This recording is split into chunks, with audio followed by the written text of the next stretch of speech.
right, bud.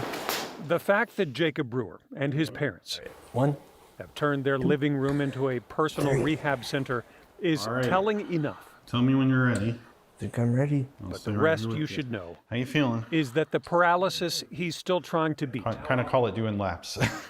happened 5 long years ago.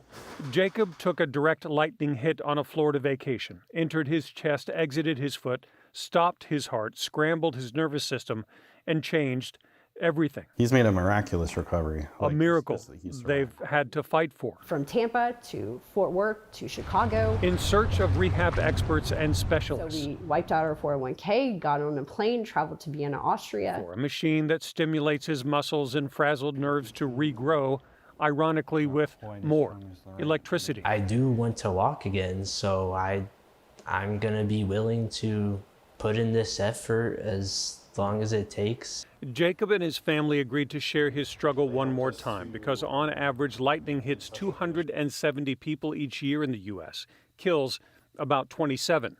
And they want people to be more careful, understand that even if you do survive, this could be the cost. I just don't want you to go through what my son has gone through, what we have gone through. And I have more people who say, hey, because of your story, I actually take it a little bit more seriously. You never think it'll happen to you until it happens, and even if it's just the smallest chance of anything that could happen, nature doesn't care.